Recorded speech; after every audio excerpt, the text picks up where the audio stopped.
जुल्मों की हद जब पार हो जाए तो उसका अंत करना ही पड़ता है। राधे बाघ ने जंगल में खूनी तबाही मचा रखी थी, इसलिए आज राधे के जंगल के सारे सिपाही मिलकर उसका पीछा कर रहे थे। राधे के साथ साथ उसकी पत्नी और उसका छोटा बेटा बलवीर अपनी जान बचाकर भाग रहे थे, लेकिन कई बार सजा उसे मिल जाती है जो बेगुनाह होता है। और यही हुआ बलवीर और उसकी माँ के साथ। राधे बाघ भाग निकला, लेकिन बलवीर की माँ एक बड़े से पत्थर से टकराई और वहीं गिरकर मर गई। उधर सिपाहियों को जब राधे कहीं दूर दूर तक नजर नहीं आ रहा था, तब वो वापस लौट गए। लेकिन बलवीर की तो जैसे दुनिया ही उजड़ गई थी। वो अपनी माँ के पास खड़ा हुआ बहुत रो रहा था। लेकिन थोड़ी देर बाद वहाँ पर दूसरे जंगल की एक रीना नाम की शेरनी आ पहुँची। अरे बेटा, क्या हुआ और ये कौन है? तब बलवीर ने रोते रोते अपनी सारी कहानी रीना को बता दी। भगवान जब हमारी खुशियों को छीनता है तो वही हमें जीने का आसरा भी देता है। बेटा, तुम मेरे साथ चलो, मुझे अपनी माँ ही समझो बेटा। तब रीना बलवीर को लेकर अपने जंगल आ गई। रीना के परिवार में उसका बेटा शिवा और उसके पति सिम्बा रहते थे।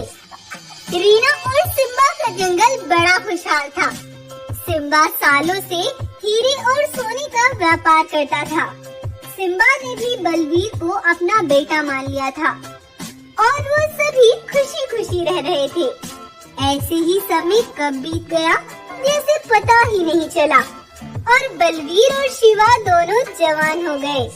बलवीर जितना समझदार था, शिवा उतना ही बातों में आ जाने वाला था। एक बार सिम्बा अपने बेटे बलवीर बाघ से कहता है, मुझे एक बहुत जरूरी काम से कहीं और जाना है, इसलिए सोने के सारे बक्से आज बलवीर लेकर जाएगा। अरे नहीं पिताजी, ये काम तो मैं भी कर सकता हूँ। नहीं, ये तुम नहीं कर सकते। ये काम बहुत ध्यान पूर्वक करना पड़ेगा, ये तुमसे नहीं होगा। सिम्बा के ऐसे बोलने पर ही शिवा को बहुत गुस्सा आ जाता है और वो बहुत बड़बड़ाता हुआ बोलता हुआ जा रहा था। इस बलवीर को ये पता नहीं क्या समझते हैं।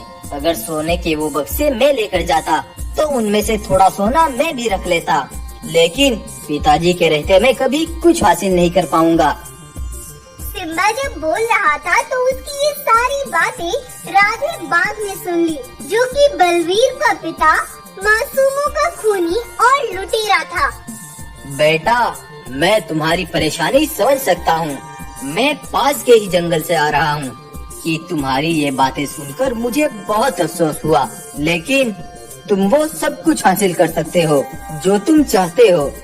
लेकिन कैसे? मैं अपने पिताजी का सोना कैसे निकालूं? तब शिवा राधे बाघ के साथ मिल जाता है। बेटा, अगर तुम चाहते हो ये कीमती व्यापार, ये जंगल सब तुम्हारे कब्जे में हो, तो तुम्हें मुझे अपने पिता की कोई एक कमजोरी बतानी होगी। कमजोरी तो बस इतनी सी है। एक बार पिताजी सोने के बक्से लेकर रवि चीता के यहाँ पहुँचे। पिताजी ने रवि से सारे पैसे सोना देने से पहले ही ले लिए थे, लेकिन जब उन्होंने जाकर वो बक्सा खोला तो वो बक्सा खाली था।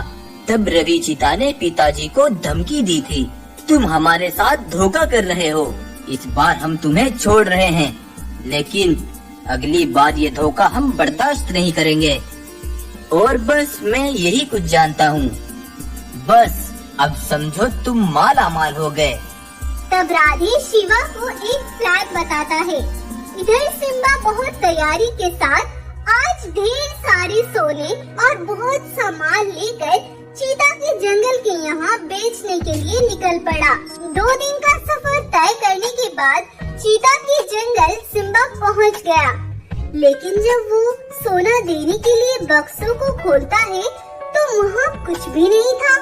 वो बिल्कुल खाली थे और ये सब उस राधे ने किया था। जब सिम्बा सफर में आराम कर रहा था तो राधे ने चुपके से सिम्बा का बक्सा बदल दिया। ये देख रवि चीता बहुत गुस्से से भर गया। तुम खुद को बहुत होशियार समझते हो। ये धोखा तुम हमारे साथ अब कभी नहीं कर पाओगे।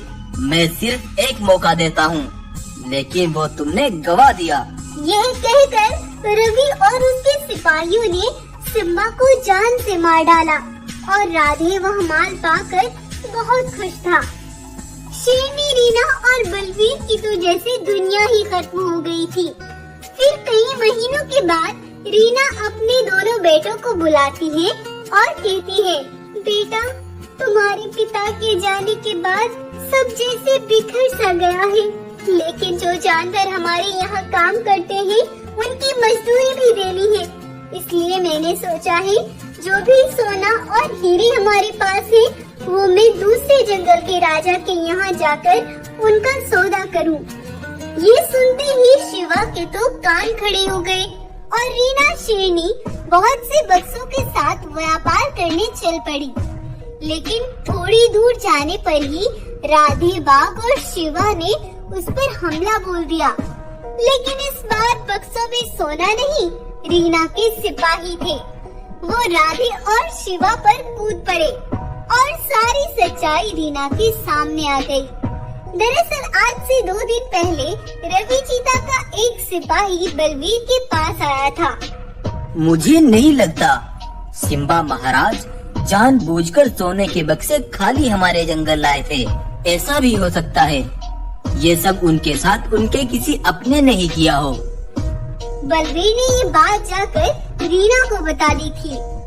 माँ, मुझे लगता है कि इस काम में शिवा का हाथ है। मुझे लगता है शिवा ही उस सारे माल को रास्ते में लूट लेता है।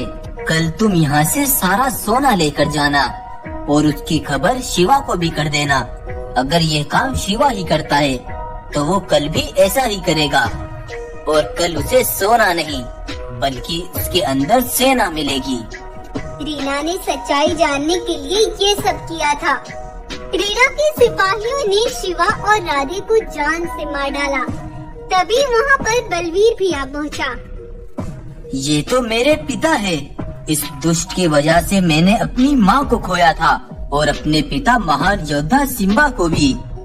तुमने अपने पिता को खोया है और मैंने अपने बेटे को, लेकिन गद्दारी की सजा मौत है बेटा। अब सिम्बा के जंगल को हम दोनों को मिलकर चलाना होगा। तब से बलवीर और रीना दोनों ने इस जंगल की सारी जिम्मेदारियां अपने सर ले ली। तो आपको आज की ये कहानी कैसी लगी हमें कमेंट करके जरूर बताएं।